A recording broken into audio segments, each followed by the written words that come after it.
नन्ही परी मामले में अब तक पुनर्विचार याचिका स्वीकार नहीं हुई है। इससे नन्ही परी के परिजन खासे परेशान हैं। जिले की जनता एक बार फिर आंदोलन के लिए तैयार है। वरिष्ठ समाज सेवी तारा चंद ने कहा, इस मुद्दे पर लोगों को एक बार फिर परिवार का साथ देने के लिए आगे आना होगा। उन्होंने कहा कि जल्द ही आंदोलन की रणनीति तय की जाएगी। बता दें कि मासूम नन्ही परी की हल्द्वानी में दुराचार के बाद निर्मम हत्या कर दी गई थी। इस मामले में हाई कोर्ट ने आरोपी को सजा सुनाई थी, लेकिन मुख्य अभियुक्त सुप्रीम कोर्ट से बरी हो गया था, जिसके बाद से पिथौरागढ़ जिले के लोग खासे आहत हैं। कोर्ट में जो रिव्यू पिटीशन दाखिल किया था, अभी तक रिव्यू पिटीशन एक्सेप्ट नहीं किया गया है, इसलिए हमें पुनः एक आंदोलन की आवश्यकता है। उत्तराखंड की समस्त आंदोलनकारी जनता का, जिन्होंने पहले बहुत सहयोग दिया था, पुनः एक बार आंदोलन की आवश्यकता है। मैं उत्तराखंड के आंदोलनकारी उस जनता का आह्वान करता हूं कि पुनः एक बार आंदोलन में भागीदारी कर कशिश को न्याय दिलाने में अपनी अहम भूमिका निभाएंगे। पिथौरागढ़ धारचूला राष्ट्रीय राजमार्ग में नैनीपातल से बंदरलीमा तक हो रहे डामरीकरण कार्य पर पूर्व जिला पंचायत अध्यक्ष किशन भंडारी ने सवाल खड़े किए हैं। उन्होंने कहा, डामरीकरण बेहद घटिया है। लगातार गिर रहे पाले के बीच डामर कराया जा रहा है। प्रशासन इसकी जांच कर चुका है, इसके बाद भी सीमा सड़क संगठन की कार्यप्रणाली में कोई सुधार नहीं हो रहा है। उन्होंने इसे सरकारी धन का दुरुपयोग बताया है। ग्रेफ मतलब पलेटा से लेकर के लगभग बंदरलीमा तक ये डामरीकरण कर रहा है। इतना पाला पड़ रहा है उसमें, और उस पाले में डामरीकरण आगे आगे डामरीकरण कर रहे हैं, पीछे पीछे उखड़ता जा रहा है। हमने जनता दरबार में दिया, जिलाधिकारी महोदय ने उसके में जांच के आदेश किए। तहसीलदार खन्ना सिन्हा के नेतृत्व में ग्रेफ के अधिकारी वो उस जांच में थे। उन्होंने स्वीकार किया कि डामर पूरी तरह से खराब हो गया। जांच रिपोर्ट जिलाधिकारी महोदय के पास पहुंच गई है, और उस पर अभी तक वो आगे आगे डामर कर रहे हैं। इतने उसमें यहाँ का जो उनका कमांडर है वो बेलगाम है, वो किसी की मानता नहीं है। वो कह रहा है कि मतलब हम सियाचिन ग्लेशियर में बर्फ में करते हैं, तो फिर ठीक क्यों नहीं रहा है? सियाचिन ग्लेशियर में करते हैं तो। और मुझे लग रहा है कि ये डामर भी आधा बेच रहे हैं और आधा डाल रहे हैं, ऐसा उस डामर से प्रतीत हो रहा है। उसमें आप भी देखिए, आप चल के देखिए, और वो पूरा उखड़ते जा रहा है। आगे आगे डाल रहे हैं, पीछे पीछे उखड़ते हैं। तो जनता के लिए बड़ा धोखा है और सरकारी धन का दुरुपयोग है। पिथौरागढ़ जिले में कांग्रेस पार्टी ने मंगलवार को मुआनी में रामगंगा घाटी के पूर्व सैनिकों वीरांगनाओं का सम्मान समारोह किया। प्रदेश महामंत्री आनंद सिंह रावत ने पूर्व सैनिकों और वीरांगनाओं को अंग, वस्त्र और स्मृति चिन्ह भेंट किए। इस दौरान उन्होंने अपने पिता पूर्व मुख्यमंत्री हरीश रावत के कार्यकाल के विकास कार्यों को गिनाया और अग्निवीर योजना से हुए नुकसान की चर्चा की।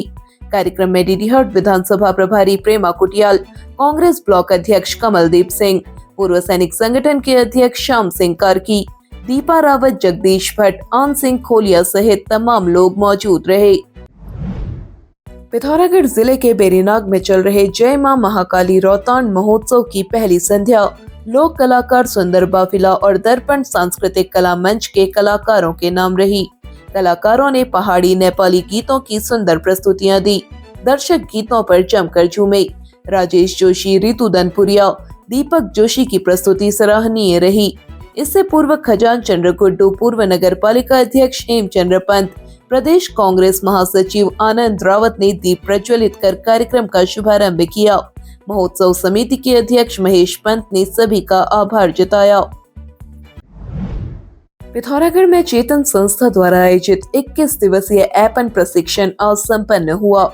उद्योग निदेशालय द्वारा आयोजित प्रशिक्षण में निहारिका ने पहला, लक्षिता ने दूसरा और राखी ने तीसरा स्थान प्राप्त किया। समापन अवसर पर प्रतिभागियों को मुख्य अतिथि उद्योग विभाग की महाप्रबंधक कविता भगत ने प्रमाण पत्र वितरित किए। उन्होंने विभागीय योजनाओं की जानकारी दी। इस अवसर पर संस्था के मनमोहन बोरा और प्रशिक्षक बबीता कोहली मौजूद रहे। संचालन समन्वयक विनोद पांडे ने किया। पिथौरागढ़ जिले में व्यापार संघ का T10 क्रिकेट टूर्नामेंट आज शुरू हुआ।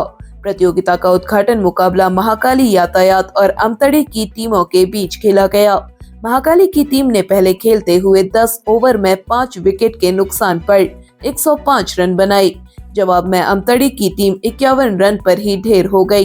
प्रतियोगिता का शुभारंभ मुख्य अतिथि ग्राम प्रधान रेखा भट्ट, उप निरीक्षक लोकेश पवार, एसएसबी के उप निरीक्षक लखपत सिंह, ग्राम प्रधान गैठीगाड़ा महेश कुमार ने खिलाड़ियों से परिचय प्राप्त कर किया।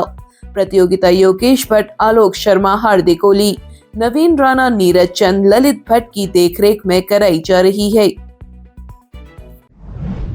अब पिथौरागढ़ में पहली बार ऑप्टिकल गैलरी और न्यू रेबन ऑप्टिकल लाए हैं धमाकेदार ऑफर्स। हमारे विशेष मेंबरशिप प्रोग्राम के साथ पाएं 5,000 रुपए तक के बेनिफिट्स। साथ ही हर पावर ग्लासेस की खरीद पर पाएं एक निश्चित उपहार, प्रीमियम बैग, हेडफोन, ईयरबड्स और भी कई आकर्षक गिफ्ट्स। तो देर किस बात की, आज ही आए हमारे किसी भी स्टोर पर और फ्री गिफ्ट का लाभ उठाएं।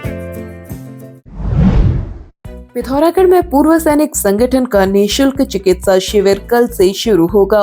यह जानकारी देते हुए संगठन के अध्यक्ष मयूख भट्ट ने बताया, 8 जनवरी को धारचूला में, 9 जनवरी को डीडीहाट में, 10 जनवरी को एचोली में, 11 जनवरी को देवलथल में और 12 जनवरी को बड्डा में शिविर लगाया जाएगा। उन्होंने अधिक से अधिक संख्या में शिविर का लाभ उठाने की अपील लोगों से की है। शिविर प्राइम हॉस्पिटल काशीपुर के सहयोग से आयोजित किया जा रहा है। हल्द्वानी की ओर जा रहा एक खाली टैंकर बीती रात करीब 1:30 बजे भयावह हादसे का शिकार हो गया। मिली जानकारी के अनुसार स्वाला और बनलेक के बीच टैंकर चालक को अचानक जानवर जैसा कुछ दिखाई दिया, जिससे वाहन अनियंत्रित होकर पलट गया। टैंकर में चालक और परिचालक सवार थे।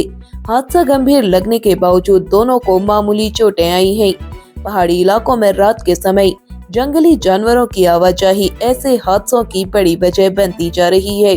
प्रशासन ने चालकों से रात में सतर्कता बरतने और निर्धारित गति सीमा में वाहन चलाने की अपील की है। अब आप चैनल में न्यूज तथा विज्ञापन लगाने के लिए हमारे इन नंबर्स पर संपर्क कर सकते हैं। पिथौरागढ़ व उत्तराखंड से जुड़ी हर खबर को सबसे पहले देखने के लिए NIN को सब्सक्राइब करें। NIN, सबसे अलग, सबसे तेज। धन्यवाद।